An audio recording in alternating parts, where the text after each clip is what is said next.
জিজ্ঞেস করি, ও পাড়ায় তোমার জানাশোনার মধ্যে কারোর পিস্তল কিংবা রিভলভার আছে? না স্যার, থাকলেও আমি জানি না। তোমাদের আখড়ায় কারোর কাছে আছে? জানি না স্যার, তবে তবে একটা লোক ভূতেশ্বরের কাছে চোরাই পিস্তল বিক্রি করতে এসেছিল। চোরাই পিস্তল? হ্যাঁ স্যার, শুনেছি যুদ্ধের পর অনেক চোরাই পিস্তল নাকি কিনতে পাওয়া যেত। ভূতেশ্বর কিনেছিল? তা জানি না, তবে আমাদের সামনে তো কেনেনি। আচ্ছা, ও কথা থাক। সত্যকাম ভদ্রঘরের মেয়েদের পেছনে লাগতো, কিভাবে পেছনে লাগতো বলতে পারো? স্যার, সত্যকাম জাদু মন্ত্র জানতো স্যার। দুটো কথা বলেই মেয়েগুলোকে বশ করে ফেলতো, তারপর নিজের দোকানে নিয়ে যেত, ভালো ভালো জিনিস উপহার দিত, হোটেল নিয়ে গিয়ে খাওয়াতো। বুঝেছি, মেয়েরাও নেহাত নির্দোষ নয়। যাক, কোন কোন ভদ্রলোকের মেয়ের সাথে সত্যকামের ঘনিষ্ঠতা ছিল বলতে পারো? সববার কথা জানি না স্যার, তবে ৭৩ নম্বরের অখিলবাবু আমাদের ব্যায়াম সমিতিতে নালিশ করেছিলেন। তার মেয়ে শোভনা, তারপর রামেশ্বরবাবুর নাতনি, সেও তো কিছুদিন আগে সত্যকামের ফাঁদে পড়েছিল। সে একেবারে কেলেঙ্কারি হওয়ার জোগাড়। যাই হোক, তার এখন বিয়ে হয়ে গেছে। আর কেউ? আর হ্যাঁ, ভবানীবাবুর মেয়ে সলিলা। কোন ভবানীবাবু? ওপাড়ার থানার দারোগা ভবানীবাবু। তিনি তো কি করবেন ভেবে না পেয়ে শেষ পর্যন্ত মেয়েকে ঘরে বন্ধ করে রেখেছিলেন, তারপর এখন মামার বাড়ি পাঠিয়ে দিয়েছেন। বুঝলাম। আচ্ছা নন্দ, তুমি আজ এসো, অন্য সময় তোমার সঙ্গে আবার কথা হবে। ও হ্যাঁ, ভালো কথা, তোমাদের ওস্তাদ পালিয়েছে, তুমি এখন কিছুদিন ওদিকে আর যেও না। আচ্ছা স্যার। সারাদিন ব্যোমকেশ অন্যমনস্ক হয়েই থাকল। বিকেলে সত্যবতী দু একবার কাশ্মীর যাওয়ার ব্যাপারে কথা তুলল, কিন্তু ব্যোমকেশ যেন শুনতেই পেল না। বলি, তোমার ব্যাপার কি বলো তো? কাশ্মীর যে নিয়ে যাবে বললে, তার জন্য ব্যবস্থা কিছু করলে? ও ব্যাপারে কিছুই তো বলছো না। আহা, তারা কিসের? এই ব্যাপারটার আগে নিষ্পত্তি হোক একটা। নিষ্পত্তি হতে বেশি দেরি নেই, মুখ দেখে বুঝতে পারছো না? রাংতার চাকতি? কি আপন মনে বকছো? সন্ধে থানায় ফোন করার কথা ছিল না? খেয়াল আছে? বিলক্ষণ আছে, তবে ফোনটা তুমিই করো। বেশ।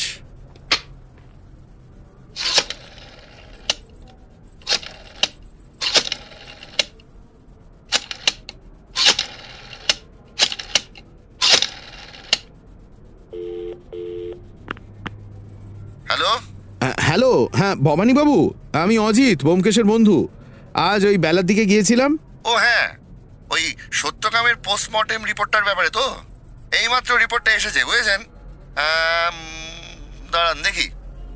মৃত্যুর সময় রাত 12টা থেকে 2টোর মধ্যে। গুলিটা .45 রিভলভারের, বাঁ দিকে স্ক্যাপিউলার নিচে দিয়ে ঢুকে হৃৎপিণ্ড ভেদ করে ওই ডান দিকের 3 নম্বর পাঁজরে গিয়ে আটকেছে। গুলির গতি নিচের দিক থেকে একটু ওপরের দিকে, পাশের দিক থেকে মাঝের দিকে, অন্য কোনো আঘাতের চিহ্ন নেই, বুঝেছেন? ও হ্যাঁ, আর পেটের মধ্যে খানিকটা মদ পাওয়া গেছে, এই যা, ব্যাস। ভবানীবাবুর সঙ্গে যা যা কথা হলো ব্যোমকেশকে সব বললাম। গুলির গতি কি বললে? নিচের দিক থেকে একটু ওপরের দিকে আর পাশের দিক থেকে মাঝের দিকে। অর্থাৎ যে গুলি করেছে সে রাস্তার বাঁদিকে ঝোপের মধ্যে বসেছিল, বসে বসেই গুলি করেছে। উবু হয়ে বসে গুলি করেছে? কেন? তা জানি না, আমার সঙ্গে পরামর্শ করে তো আর গুলি করেনি। আহা অজিত, ব্যাপারটা একবার ভেবে দেখো।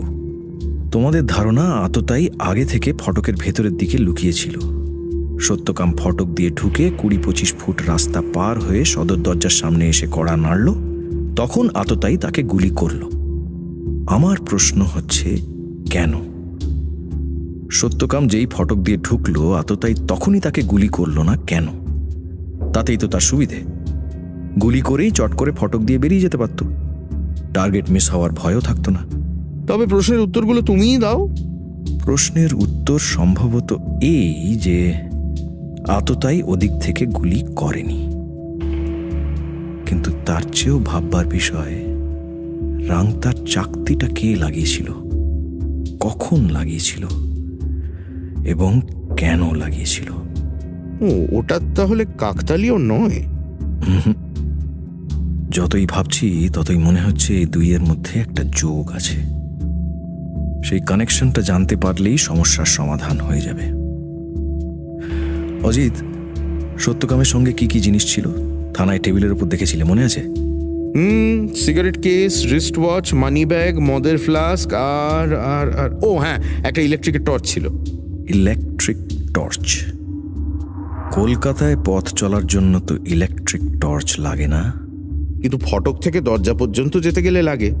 তাহলে সত্যকাম সেই টর্চের আলোয় আততায়ীকে দেখতে পায়নি কেন? কিছু তো একটা গন্ডগোল আছেই অজিত। কাল সকালে শীতাংশুর সঙ্গে একটু আলাদা করে কথা বলতে হবে। পরদিন সকালে উঠে দেখলাম ব্যোমকেশ কাকে যেন একটা ফোন করছে। আমি চায়ের কাপ নিয়ে বাইরের ঘরে এসে বসতেই দেখি ও নিজেও এসে বসল। কাকে ফোন করছিলে? উষাপতি বাবুকে। হঠাৎ উষাপতি বাবুকে? শীতাংশুকে পাঠিয়ে দিতে বললাম। ও, তো ওদের বাড়ির খবর কি? খবর, পুলিশ কাল সন্ধে নাগাদ লাশ ফেরত দিয়েছিল। ওরা শেষ রাতে শ্মশান থেকে ফিরেছেন। ইস অজিত, কাল যদি পুলিশ খানা তল্লাশি করতো তাহলে রিভলভারটা বোধহয় ও বাড়িতেই পাওয়া যেত। এখন আর পাওয়া যাবে না। তার মানে বলছো বাড়ির লোকের কাজ? এখনই কিছু বলছি না, ভাবছি। ব্যোমকেশকে ভাবার ফুরসত দিয়ে আমি খবরের কাগজের পাতা উল্টাচ্ছিলাম। আধ ঘন্টা পরে শীতাংশু এলো। এসো, বসো। কাল তোমার মামার সামনে সব কথা জিজ্ঞেস করতে পারিনি। কাল থানায় খবর পেলাম তুমি নাকি দাঙ্গার সময় 2-3খানা খুন করেছো। কথাটা সত্যি? আমাকে স্বচ্ছন্দে বলতে পারো, আমি পুলিশের লোক নই।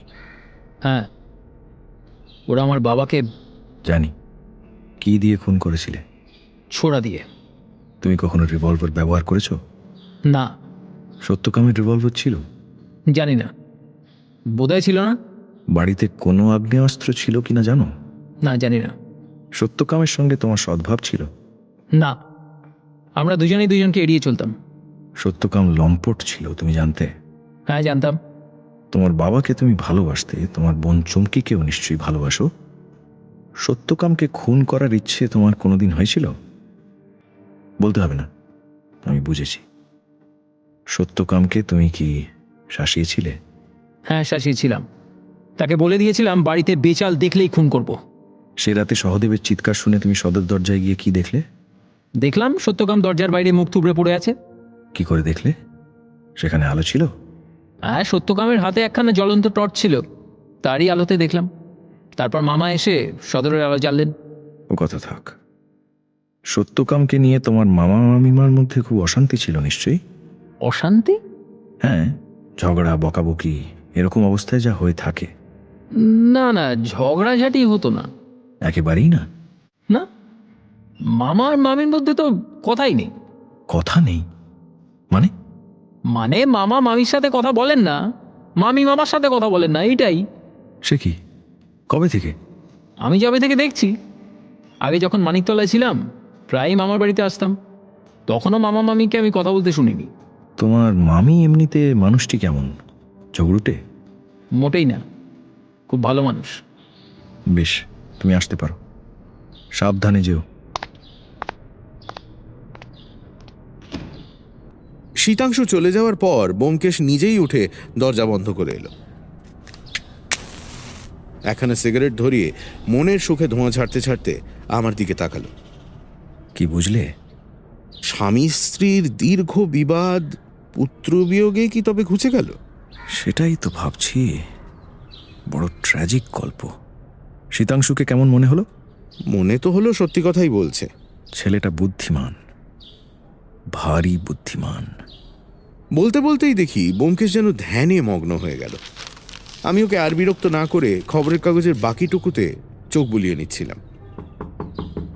আধ ঘন্টা পরে দরজায় টোকা পড়তে আমার সম্বিত ফিরল, ব্যোমকেশেরও। যাও তো অজিত, দেখো তো কে এলো। হ্যাঁ, দেখছি।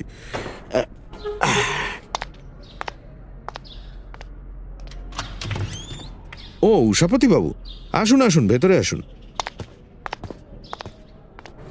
বসুন।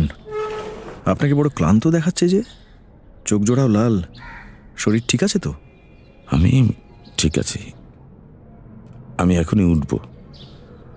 আপনার ফোন পাবার পর থানায় গেছিলাম, তা ওরা তো কোনো খবরই রাখে না। তাই ভাবলাম দেখি আপনি যদি কোনো খবর পেয়ে থাকেন। একদিনের কাজ নয়, সময় লাগবে। আপনার ওপর দিয়ে খুবই ধকল যাচ্ছে। আজ বাড়ি থেকে না বেরোলেই পারতেন। আপনার স্ত্রীকেও তো দেখাশোনা করার দরকার। আমার স্ত্রীকে নিয়েই তো ভাবনা। একেবারে ভেঙে পড়েছেন। ভাবছি কিছুদিনের জন্য ওকে নিয়ে বাইরে ঘুরে এলে কেমন হয়। কলকাতার বাইরে গেলে হয়তো হয়তো ওর মনটা। তো যাবেন কোথায়? কিছু ঠিক করেছেন? না, এখনো কিছু ঠিক করিনি। কলকাতা ছেড়ে যেখানে হোক গেলেই বোধহয় কাজ হবে। কাশী, বৃন্দাবন, আগ্রা, দিল্লি। কিন্তু পুলিশ আপত্তি করবে না তো? পুলিশকে বলে যাবেন, আশা করি কোনো আপত্তি করবে না। যদি আপত্তি না করে কাল পরশুর মধ্যেই বেরিয়ে যাব। কলকাতার জল হাওয়া যেন বিষের মতো লাগছে। আচ্ছা, নমস্কার, আজ উঠলাম। আপনার দোকান কি তাহলে বন্ধ রাখবেন? দোকান ওই সুচিত্রা? না, বন্ধ রাখবো কেন?